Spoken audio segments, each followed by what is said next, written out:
Hey everyone, you guys are really coming in full force with all of these powerful and magnificent talks that are being released into the community winds faster than I can keep up almost. You guys need to give me a break. I just got off of work a couple hours ago, and when I came home I was getting ready to take a nap because nursing homes are so much harder than acute care. Anyway, I was going to take a nap and I saw that Catharine Quinlan's talk had just posted, and an 8-minute talk that really packed a punch. It had a lot of aha moments for me, and it reflected a lot of the same sentiment that I have not only in my first talk, which my organizer told me it was going to go live this week or next. He's been feeding me this stuff for 3.5 months, but it's just irony because the hardest thing for an addict is to be patient, because we always seek immediate gratification. So it's like a lesson for me. Anyway, back to Catharine. Since your talk was entitled The Clarity We Need for Belonging, you had talked about stigma in relation to race, and my thoughts and sentiment reflect yours exactly when it comes to the segregated group of people rising in numbers who are an addict. And you had talked about the first Black astronaut, Dwight. I didn't catch his last name. Dwight. So this poor Dwight was defined by his shame. And we feel that you had said that we often feel shame through isolation, aggression, lack of interest, and manipulations. And that was very powerful for me, Catharine, because I have talked about periodically about my divorce and the repercussions that broke my near 18 marriage, my near 18-year marriage. I always say it wasn't my illness that destroyed us. Yes, I am an addict, and yes, I hurt people. But it ultimately was, and I strongly believe it was the accumulation of stigma, ignorance, isolation, aggression, lack of interest, and manipulation. Just like you said, it is so very multifaceted. You cannot contribute. I don't know what I'm saying. I never script these things. This is just me being totally live. And I told myself I wasn't going to make it like 25 minutes again. I'm trying to be brief. I really am. You guys know that that's my problem. But anyway, what broke me ultimately was my voice not being heard. And when I found out that I was among the handful of thought leaders who made it to the second round auditions for TEDx Uni Upstate, when I saw their theme of unspoken voices, I had goosebumps and shivers. I know exactly what I'm going to say if I'm blessed enough to give another talk. I really am too insecure to have an ounce of arrogance in me. I'm really insecure, but that would be so amazing. And I will talk about this briefly in my talk. I don't want to give too much away, but the things that you mentioned, the isolation, aggression, lack of interest, and manipulation did break me, in fact.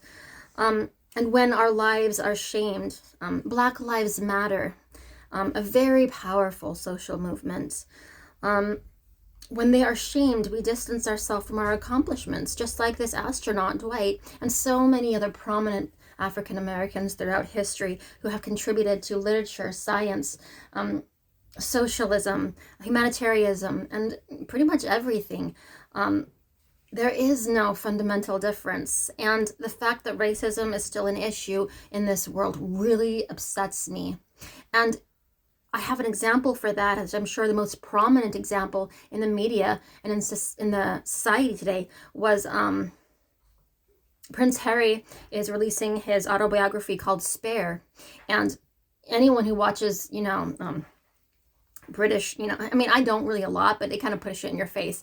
They had this gossip and these accusations that the royal family was racist because it was said that the royal family was concerned about how dark baby Archie's skin would be. And whether there's truth and validity to that, I don't personally invest in the accuracy of those claims, but it was enough to cause a great deal of damage to Prince Harry, to his wife, to their role. And in the beginning, Meghan Markle, as a biracial and powerful advocate herself, did so much good for society. She already was, yes, she was an actress, but she was already a strong activist. And she was an activist like at the age of 10 when she challenged that dish soap commercial, said, women, get excited and throw off your gloves because here's a new dish soap. And she said, you should change that commercial to people. Like the insinuation that just women do dishes is, there's a word for that. Anyway, you get the idea. And the Black Lives Matter is such a huge movement. And I have a social movement of my own that I'm going to share with you near the end. But they do distance themselves from their accomplishments. And Meghan Markle was quoted to have said, I didn't think that my race was even an issue. I mean, it was hard to identify because she's a biracial woman with a black mother and light skin. And she was so perplexed that all the tabloids would even make it an issue. She was flabbergasted. And frankly, so was I. People make things an issue and divide and make barriers and make things an issue that really are irrelevant. A lot of the things that hurt me, that align with the themes that you shared, I'll talk about in my second talk. So I really don't want to talk too much about me. This is a tribute for you. But you did say that there is often an expectation to live up to the expectations of a cultural script. And Dr. Evan Johnson had talked about that cultural script just a few days ago when I did his shout out. I don't even know if he's watched it yet, Dr. Evan. Maybe Catherine can tell you to watch Dr. Evan Monument. Tribute, whatever. Anyway, I just got off work. I didn't really nap, so I'm kind of like, and when I read when I saw your talk, my head was like boom again, like, you people just pushing all this inspiration on me. It's making my brain spaz out. I have to process. The addict's brain is like, just like a TEDx, just like a YouTube video. It's like uploading, processing, boom, that's my brain. But you talk about this cultural script, and one of the damaging things that I'll talk about in my second TEDx talk was a deposition that I was forced to go to with my in-laws had hired a lawyer. They were for the prosecution, and I was the defendant.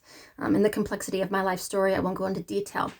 But I had been forced to go to this deposition months and months and months after my sobriety, when I was 7 months pregnant with my youngest daughter. And they had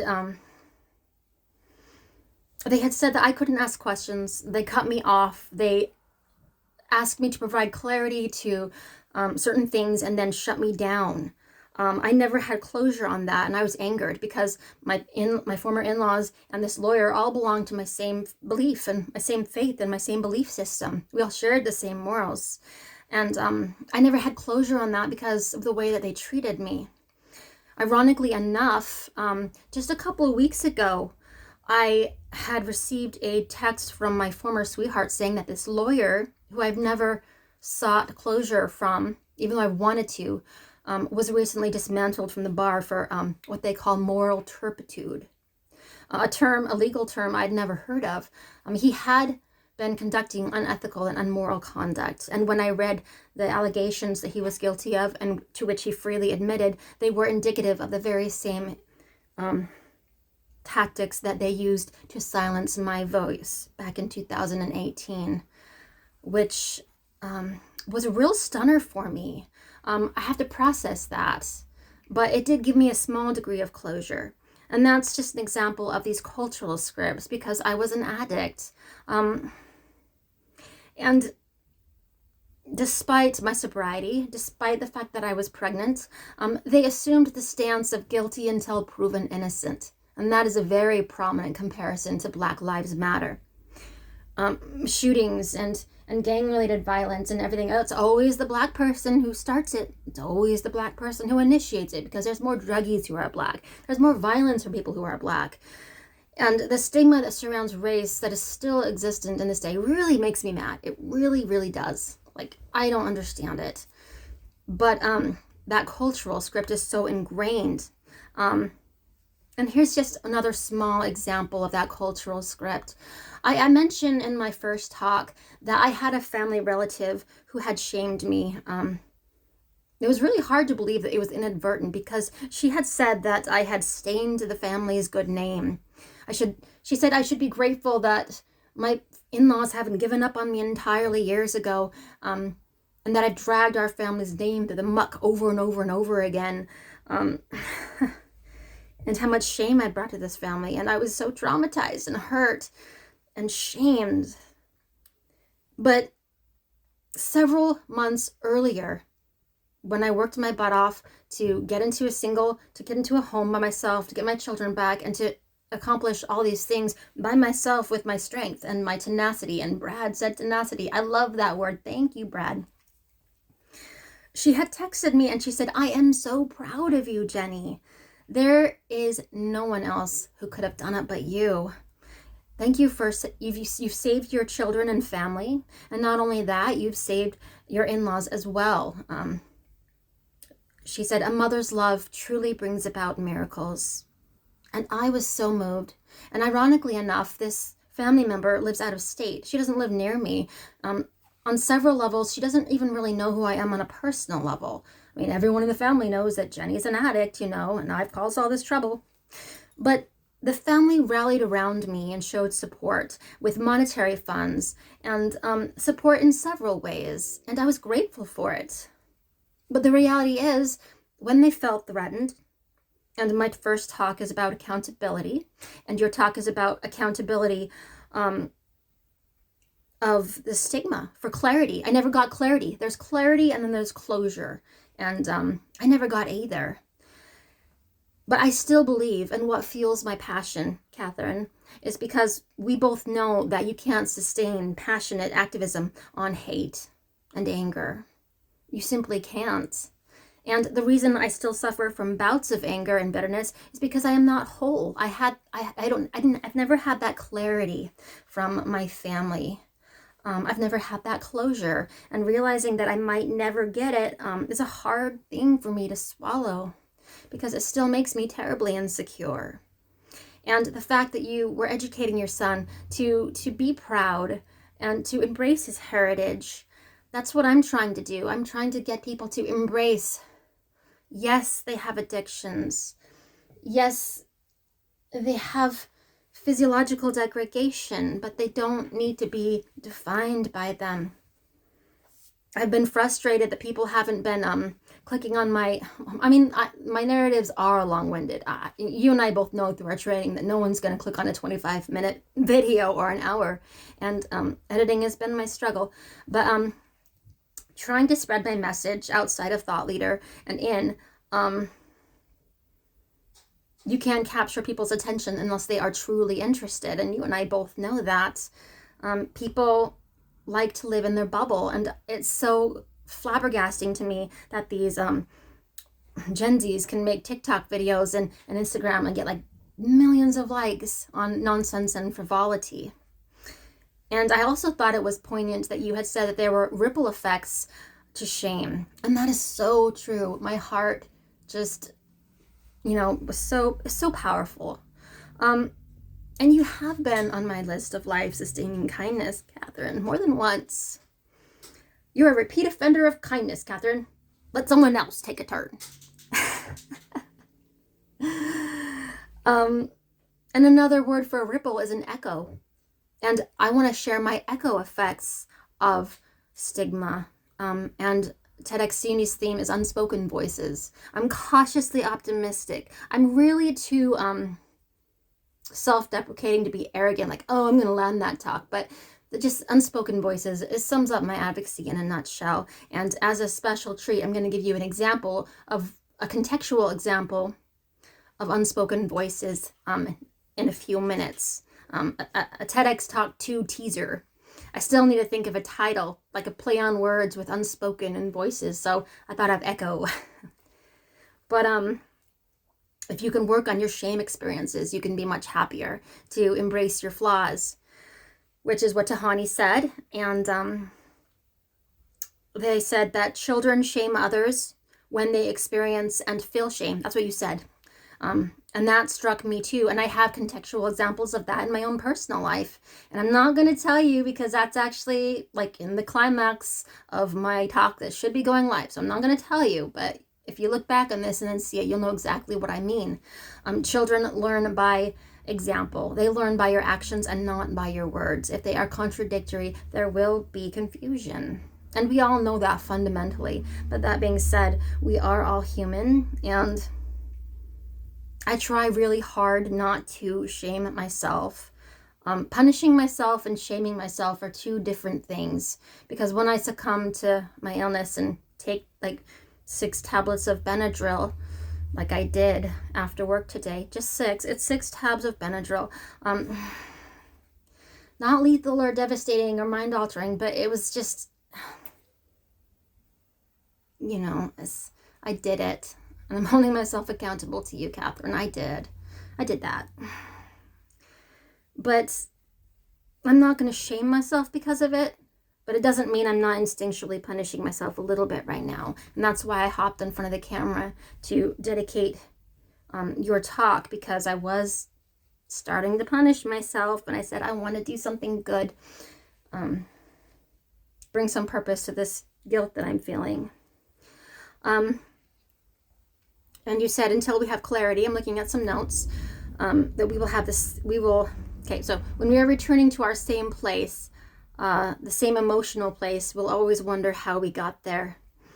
And I am going to share a little bit of a poem that I wrote about the birth of my advocacy. Let's see, I don't think I can quote it all again, blame the brain. But that phrase that you used, that emotional place where we will always wonder how we got there. And the moment I met an addict in the ACU who had just been shamed, and I'm not going to start anything as my talk is so close to coming out, but he had asked me some really thought-provoking questions that shifted my perspective irrevocably of what it means to be an addict, even though I have been one for many, many years. And one of the questions he asked me is, where am I now? This confusion, like, how did I get to this place? How did I get to this place of desperation? And when can I go home? And when can I see my loved one? And so many addicts do wonder how they got to the places they've been, because they don't recognize themselves when the rampant roar takes over. Thank you, Laura Hennings, again for your fabulous quote. I use it in a bad way.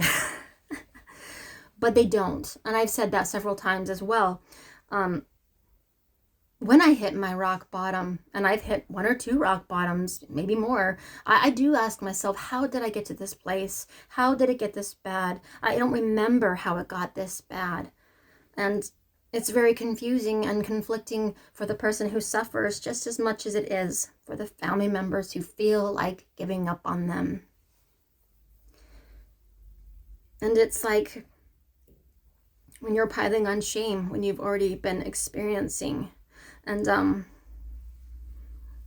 yeah, it's the same similar themes. I'm getting near to the end of your notes, and I'm like 18 minutes, so I got to sum it up. I'm long-winded. But essentially, your talk centered around the shame of racism, and the Black Lives Matter movement brought power to your concerns.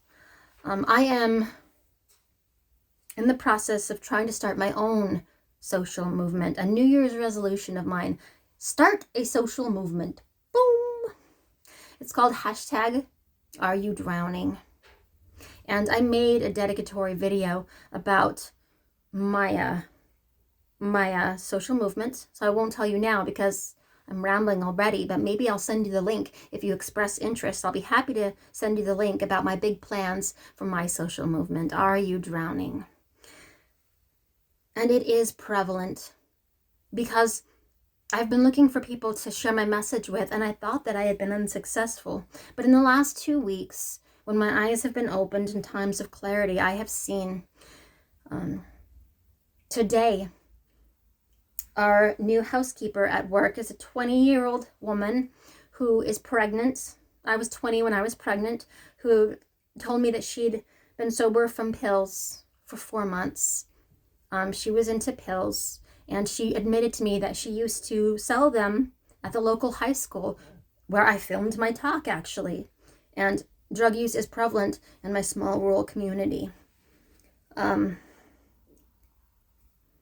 Another coworker detailed to me, another new coworker, a very good aide, a very sweet, caring, empathetic empath aide, brought her 2 young children, a 4 and a 5-year-old, to work on Christmas Day when I worked on Christmas Day with her, and no one could watch her kids, and she didn't have any choice, so she brought her 2 kids in our break room, and the aides rallied together, and I popped in there periodically, and I gave them juice and did a little tickle thing while I was getting to drink my Diet Coke, the one addiction I will never rid myself of. Aspartame will kill you. Anyway, caffeine actually is the 3rd highest addictive chemical. There's nicotine, alcohol, and then caffeine. So I'm guilty of the caffeine. But to me, that showed her dedication. She had recently fled Oregon to get away from her drug use because it was a bad environment. She told me that she had been clean from cocaine and alcohol for about 4 or 5 months. And again, I embraced her and commended her. The housekeeper before that was she used pills and drugs when she got off work recreationally. I don't know how addicted she was, but she was a very good housekeeper. She always was professional. And she too brought her daughter in from time to time because she was dedicated to her job and dedicated to her work. And the other day, a shower aide, a very hardworking shower aide, was under pressure, and I asked her what was wrong, and she said, I just found out that I'd been diagnosed with bipolar 1 disorder. My former sweetheart has bipolar 1 disorder, and she'd been struggling with mania. And I heard on the walkie later that day that she was painting a resident's nails after they showered her. And that's like a manic thing. Like, we were swamped that day. We were always swamped and pulling our hair out and bathroom lights going everywhere. But because of her mania, because they were adjusting her pills, she was hyper focused on painting these nails, and it's an illness, and it's something that not a lot of people know about. And my favorite coworker, she vapes. She's like the best aide on the floor. Like, she's like 21 years old, and she's a pro, and she's the best. But her one addiction is the nicotine, and she vapes. And she asked me to pick up a shift for her last week and bribed me with $50. And I said, yes, I need $50. Sorry. It's the poverty thing. I'm like, okay, I'm rich. That's why when Taylor says, like, how much do you want to make for a month? If you add 3 zeros onto that 50, I'm like, what? I don't know what that feels like. I really don't. But she called for me to take that shift because her biological brother, she was adopted, her biological brother was going to rehab, and she wanted to drive him and be supportive. And yet another good aide used to be an alcoholic. You know, he was a vet, a Baghdad vet, 3 tours, got shot and stuff, and he would drown in the bottle, and he's a little bit better now, but he's an excellent aide. We're everywhere, and I will say that we are not a stain on society. We are badass, hardworking people, fully integrated into society. And so are you. And your family, and Meghan Markle, and little Archie, and every biracial and Black person in the world. I hate that racism still exists in our world. But thank you, Catharine, for your message. I had so many aha moments. So many. And all you wonderful thought leaders really are spazzing out my brain. And like the timer, 24 minutes and 19 seconds. So I'm technically going to get it under 25. You were great. I watched, liked, and shared. And maybe, hopefully next week, you can do the same for me. And thank you, Catharine, for being a constant contributor to my list of life-sustaining kindness. Love, Jenny Minor McCombs, the Addict Empath.